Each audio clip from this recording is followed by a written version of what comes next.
the whole system, look at this whole system. As I let this loop the last 3 hours, this is what's going to be responsible for pushing off to the east here. So this center of circulation is going this way.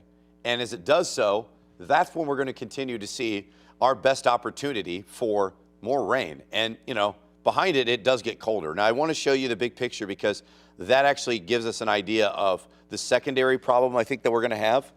And that comes from the standpoint of where I think we're going to see colder air that settles in and refreezes things. Now, I know that's kind of an in-between here, but I do want to focus and highlight that ahead as well. So let's find that map for you because I want to show you how cold it is. Here we go. So colder conditions here behind it. This, to me, look at those 20s behind it. This is the leading edge of this low that is kind of centered here, right? And we're on the warmer side of things here. That's the moisture that's fed up in between. That's going to continue to feed in and keep us warmer. And even these 40s are coming in over the next several hours, say 5, 6, 7 o'clock. And I'll show you Futurecast in a second here because I know that, you know, we've got about 5 minutes of this that I'm going to do with you. But 20s behind it. That's the cold air that's going to settle in later on today. So let's look at the roadways before I get to Futurecast because this will give you an idea of how things are improving outside. And I show you this because I've looked at this all morning long, and I mean, the roadways have been covered. And let's look at even spots like here in Sullivan. And now that I'm here, I can zoom in a little bit. And this is super data heavy. These are all data points, so it's slow moving, right? So I can really zoom around. But what I'll tell you what is, look as we get closer to St. Clair, and you can really see how many snow-covered roadways. But to be honest with you, some of the main thoroughfares are just partly covered in St. Louis. This was all pink earlier. That's telling me that on the Missouri side, things are improving. From a pure traffic data suggestion and standpoint, there's a lot more green on there than it was. So to me, things are improving. This is a good sign for that. As you look outside, now some of these traffic data points are older, so not always new, but to me, this looks like 64 and Mason on the eastbound side. There's an accident there as well. So the traffic data suggests that that is obviously a problem.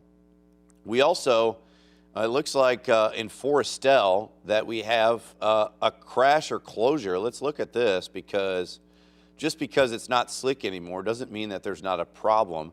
70 eastbound at Forestel. In fact, Jacob, if you're listening, you might be able to pull that. I could probably pull that up on one of the MoDOT cams, and I'll do so quickly. But if you want to do it on a full screen, you can at least alert people.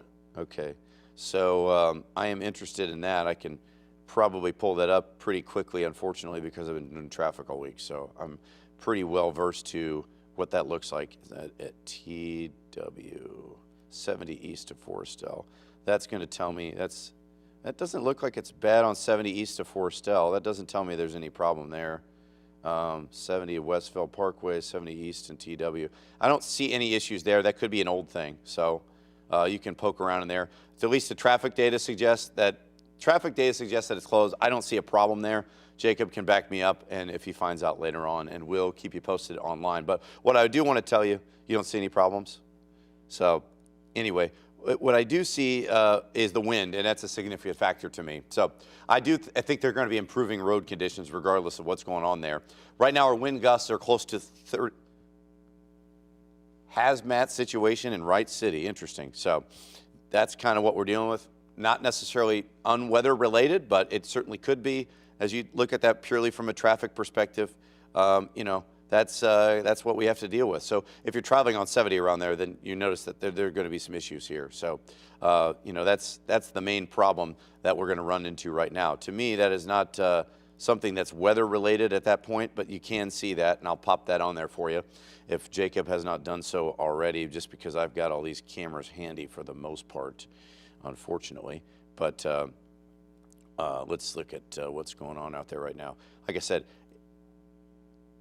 yeah, eastbound 70 is totally closed, and I can pull that up for you, and I'll change ignore the banner. This is eastbound 70 in Wright City, and I can change it real quick. So I'll change it right there. This is what we do, things on the fly there. 70, I changed the wrong one. Lovely, that's what happens. I'm not going to burn through my time there. You know that right now there's an issue right there as well. But from a standpoint of what we're dealing with the rest of the day, I want to point that out as we still have a couple of minutes to talk about that, because I do think that we're going to run into better conditions gradually. Let's look ahead, because Futurecast is showing us that we will continue. I know they got a lot of data heavy things in this computer, and it don't move quickly. It's a weekend. It's moving slow. 12:30, 12:45, 1 o'clock. Notice how most of the rain shifts in, and that's where we see just small areas to the north where you're under that winter storm warning till midnight, dealing with that. Now, the rest of the area is under a winter weather advisory until midnight as well. I don't think that's necessary personally. I don't think it's going to be a problem past 5 o'clock, but it's something to note. We're going to see a lot of this rain continue. Now, behind it, to me personally, I think we're going to get pretty cold. And as we fall into the 20s overnight, I have a hard time believing all this liquid goes away before things refreeze. That means it's going to be slick after midnight. And you'll notice 11, 12, 1 o'clock, it's already past below freezing. I don't think there's enough time between the last rain and dry air enough to not freeze things over again. Personally, I think that's where we are.